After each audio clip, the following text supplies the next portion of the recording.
the sports podcast with the youngest, most daring, intrepid, gutsy, fearless host on the planet. Get ready for Jake's Takes. Here's Jake. My guest today is a legendary sports personality. His show started back in 2011 as an afternoon sports talk show and became an instant hit. With his incredible personality, insights, and entertainment, he's the host of Sportsnet's Tim and Friends. It's my absolute honor to welcome to Jake's Takes the man we all love, Tim Micallef.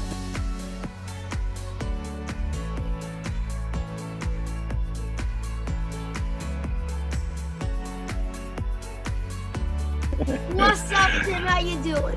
What's going on, Jake? I'm really good, even better after that intro. Let me just write this down. February of 22, I realized Jake was going to take my job. 2022 February. All right, there we go. Got it circled and it's written down. How are you, bud? I'm great. Thank you so much for joining me. How was your vacation? It looked awesome. My vacation was very good. We got the Olympics off, and I took some time with the family. We went skiing, we went skating, we did a bunch of different things that I don't know. I'm more of a summer sports kind of guy. So we embraced a little bit of the winter games while the Olympics were on, and I got some time off. So it was awesome. Thank you for asking. Nice. It was fun. Very fun. Yeah, very fun. Very fun. A little expensive, Jake, but it was fun. Okay, I also got to give a huge shout out to Yoni for setting this up. Thank you, Yoni. How long have you known him for? I guess a couple of years now. You know what's funny, Jake, is I just appreciated what Yoni was doing online and reached out to him. I was watching what he was doing. I thought I was impressed with it. And I decided I would reach out. I knew he was kind of sort of from Toronto, kind of sort of from the US. And I just decided, hey, why not extend an olive branch to someone who's doing some good work out online? And that's how I met Yoni. And now, because of Yoni, I've now met Jake. So it's already two birds here. That's awesome. Okay, Tim, I got to give you a huge congrats. For the second year in a row, not the first year, but the second year, your show has been nominated for the Best Sports Program by the Canadian Screen Awards. How proud does that make you, Tim? You know what? It's really nice for our team because I got a bunch of people behind the scenes who work so hard to get the show to air 2 hours a day, 5 days a week. And so for them to kind of get that nod, especially after Sid left the show last year, a lot of people wondered if we'd be able to keep it going without my boy Sid, who I miss dearly, but now, as you know, is on breakfast television in Toronto, killing it. There are some doubters out there. So to kind of get this award nomination for the crew that kind of came together and had basically a week to rejig what we were doing and figure out how we were going to do it. And bringing in Jesse Rubinoff, who's been absolutely amazing on the little desk of our show. It's been truly rewarding. Though we don't do this, Jake, as you know this, for awards. We do this because we love sports. Yeah, that's an awesome accomplishment. Anyway, you ready to talk some sports? Let's do it. Let's do it. Okay, so probably my two favorite sports in the world, hockey and basketball. Okay. But over the last few years, things have changed. The Raptors have totally won over my attention. If I have to choose one game, a Leafs game and a Raptors game on at the same time, it's a no-brainer. The Raptors all day, any day, baby. Every single day. It wasn't always like this for me, though. I used to pick the Leafs every day. But do you think this is happening amongst all these Toronto sports fans? I think that the success that the Raptors have had has definitely changed the game. It's funny, when I was covering the Raptors full time, it was early on in their existence. And I kept telling people that what you just said, what you just described, Jake, was going to happen. And it wasn't because I felt like I grew up in a hockey family. I love all sports, but my family was basically hockey and football. And so I grew up in this hockey family. And when I got to where I was in this business, there were all these people who wanted to do hockey. And I played basketball in high school. I loved basketball. And I thought, you know what, maybe I'll make my spot in basketball, because there's plenty of room for growth, especially in Canada, around basketball. And I never forget, I kept saying, listen, when you see the way this game is played, and when you go down to a game especially, and I've seen you sitting in some pretty nice seats, Jake, when you sit down low and you see what this game can offer you, especially down low, people will come to appreciate basketball as much as they appreciated hockey. And I think that, in our heart of hearts, we're all just big sports fans. And when you get a chance to see games, it can change your opinion. And I knew it was only a matter of time. And it's funny, Jake, I got a boy who's around the same age as you. And if I asked him the same question, even though he doesn't play basketball, I think he would answer, if you had to go to one game, Leafs or Raptors, he would say Raptors. And it's because all the things around the game and kind of sort of how well the Raptors have done in his lifetime versus kind of sort of how well the Leafs have done in yours and my lifetime, because it's been a long time, maybe even your dad's lifetime. It's been a long time since the Leafs won. But I guarantee you, if the Leafs ever won, the city would go bananas. If is the real word. If. Yes, if there were horns here, the horns are at work. I agree. It's coming up. Don't worry, Tim. Don't worry. Nice. So I was thinking about this, and I noticed a big difference between the two, though.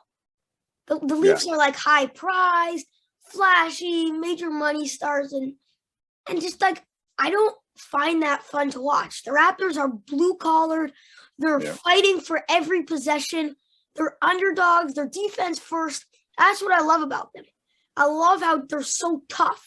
You think the Raptors style is like easier to connect and cheer for in that way? Oh, without a doubt. I think the culture's got a huge part of why people fall. I mean, just look at Freddie VanVleet's story. Undrafted, a couple teams said they would draft him in the second round. He said, no, I'm going to bet on myself. And all he's done is this slow grind. He wasn't handed it, not even close. Like Austin Matthews signed his big-time deal early. Mitch Marner signed his big-time deal early. The Raptors, each one of them have had to earn it. And I think I think, like you said, I think you're bang on. I think you know what you're talking about. That blue collar, bring your lunch bucket to work every day makes them a lot easier to cheer for. My guy, Freddie. He actually just came on my podcast Wednesday. I know. It was awesome. I know. That's awesome. It was sick. Yeah. I'm kind of upset, though. You're getting bigger guests than me. Stephen A. Smith, Freddie VanVleet. Are you joking, Tim? And then there's this bald guy, Micallef, coming on the show. So we'll hopefully entertain a little bit here. Tim, are you joking me? I'm Freddie VanVleet, man. That's big time stuff. Anyway, let's talk about the NBA for a minute. Okay. The DeMar DeRozan story this year, that's been remarkable. He's legit in the MVP conversations. I don't think anybody was expecting this. We all knew he had that lethal, mid-range, and everybody knew that, but I don't think anybody expected him to become this type of scorer. Do you expect it? Let's keep this. Be honest. Don't just say it.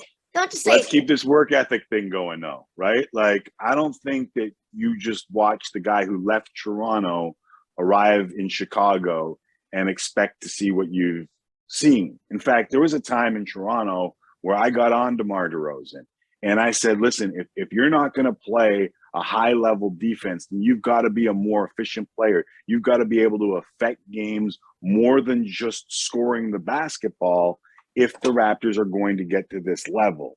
And it didn't go over all that well. And I could have, when Kawhi Leonard was traded for DeMar DeRozan, I could have tried to say, oh, look, I was right. Kawhi came in, played crazy defense, and scored, and they won an NBA championship. But the thing that I always admired about DeMar DeRozan was his work ethic. And he went to Pop in San Antonio and very quietly worked on a lot of aspects of his game, including passing. And I think, that time where a lot of people kind of just wrote him off. The Los Angeles Lakers could have had him, Jake, and they didn't get him. And he goes to Chicago, and I think you saw the fruits of his work in Chicago. So I didn't expect it, Jake, to be honest with you, but it's amazing to see how the hard work is paid off. What were you going to say about the Lakers? I don't want to interrupt you. It's your show. They took Westbrook over DeRozan, though. Just imagine DeRozan. I don't know if he would have been able to be the same player with LeBron James as he is in Chicago, but what a great fit in Chicago and what a great story. Yeah, by the way, have you ever thought about how DeRozan would have looked back on the Raptors uniform this year? Because I wonder if Masai ever thought about that when the Spurs were shipping him off. Yeah, that's an interesting one. And the thing about the Raptors culture that makes them, lunch bucket is part of that defense. And I bet you, Masai thought about DeMar. I don't know if DeMar would have wanted to come back. It's a new chapter in his career, but I think it's worked out for both teams, honestly. Yeah, by the way, I want to ask you, I really wanted to ask you, by the way, if everybody's saying how good the Bulls are this season, right? Yeah. But am I crazy to think that if the season ended today, I'd rather play the Bulls than the Sixers, even without Harden? Whew. That's a great question, Jake. I think the Bulls are more well-rounded. I think that the Raptors have a problem with Joel Embiid, a big problem with Joel Embiid, because they don't have the matchup for Joel Embiid. They don't have anyone who can. Let's be honest, nobody has the matchup for Joel Embiid. No, well, the Raptors did with Marc Gasol. Gasol. In the postseason, that was the Embiid whisperer. Yeah, but Embiid did get way better. Yeah, he's.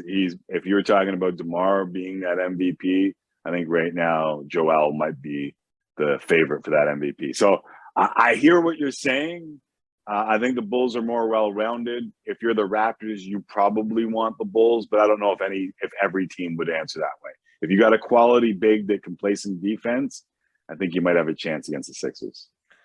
Okay, Tim, I'm sure you watched that dunk contest. That was awful. Not a fan? I saw the Tim and Friends post asking for people to give the suggestions to finish the sentence. That NBA All-Star dunk contest was. What do you think? Did you get any good answers? I would say Kaká. And I'm not talking about a Brazilian soccer player. I think that you need to put it every 4 years. I think that running out,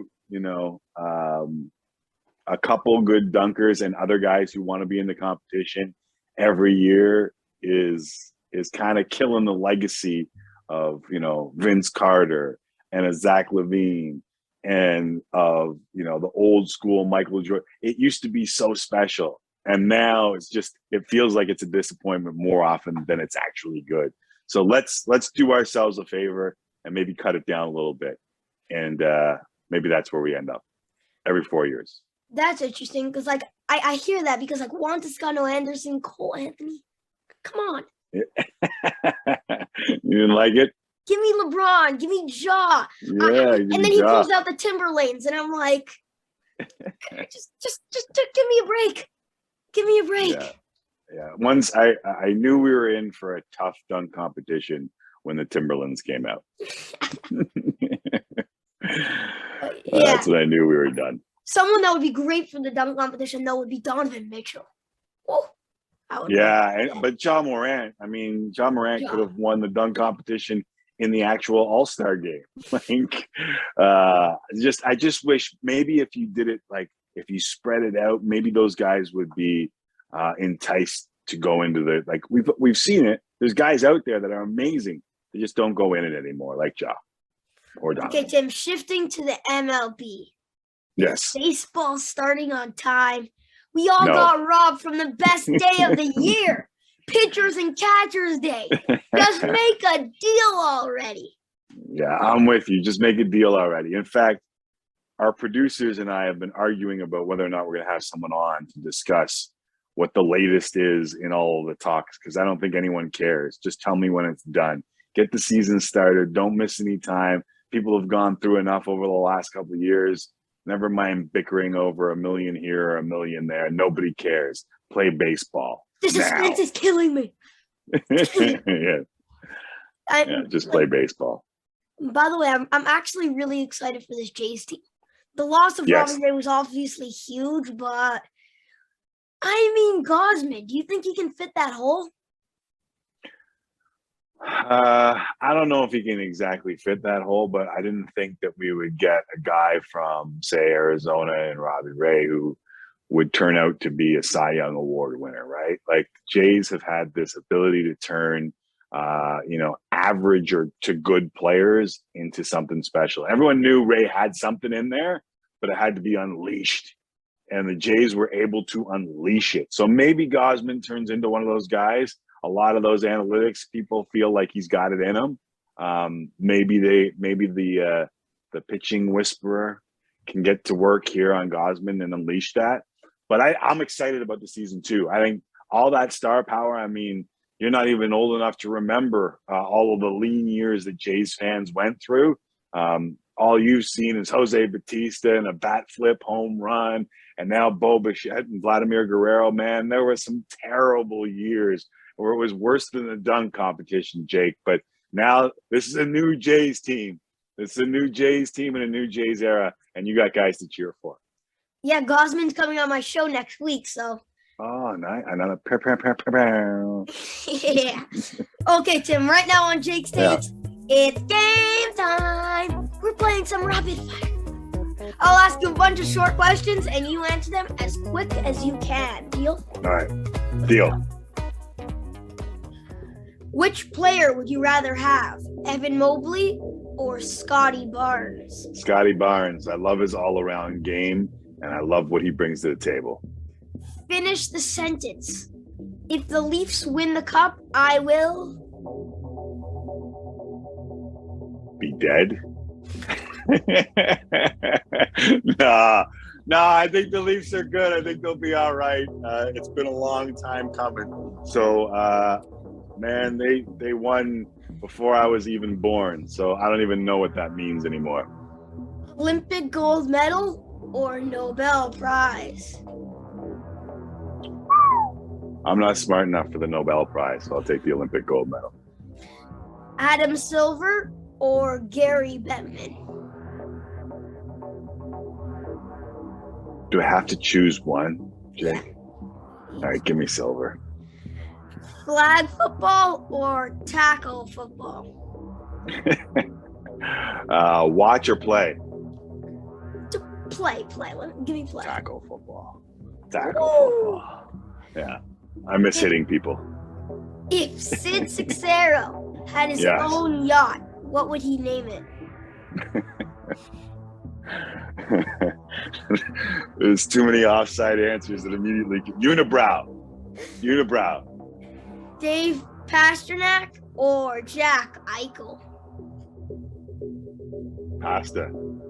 He does it every year. Does Carey Price finish the season on another team? No, but he'll finish his career on another team. Will Tom Brady play again in the NFL? Nah, he's got too good a life. Besides Tim and Friends, what's your favorite sports show? Oh, that's a great question. Inside the NBA. Winner! Oh, baby, Tim Micallef. That was just sensational. You killed it, Tim. You're usually the one asking the rapid fire, so that gave you a little bit of nerves. Yeah, I was on the wrong side of that, but I will say, if I need a new host for rapid fire, I think I might have found one. Oh, baby. Okay, Tim, last question. That good? Yep. You're a Toronto boy who made it big time. You're one of the most popular sports personalities in Canada. Tell me a bit about your journey and how you got to where you are today. I'll give you the shortened version. I'll give you the Wikipedia version. I just was a guy who grew up playing sports, who loved sports, and was trying to find a way to stay close to sports. I knew I wasn't a good enough athlete. Youngest of four boys in a family that played a bunch of different sports. I tried absolutely everything to find something that I was good at. And after high school, I knew that that wasn't going to continue. So I decided I'd take journalism, and here I am. I took my first job for $50 a shift, Jake, at the Score Television Network, and the rest, as they say, is history. I just kept working my butt off and trying to climb that ladder. And I took a lot of what I learned actually in sports to the field, and I think that might be the Wikipedia version. Try to find a way to stay close to something you love, and you'll never work a day in your life. Okay, Tim, thanks a ton for joining me today on Jake's Takes and for trusting Yoni to give me a big shot. Did you have fun with me today? Of course I did. I'm remarkably impressed at what you're doing, your energy. Keep doing it. And I'm sure someone from our station might be going, who's this Jake kid? That's awesome. Thank you.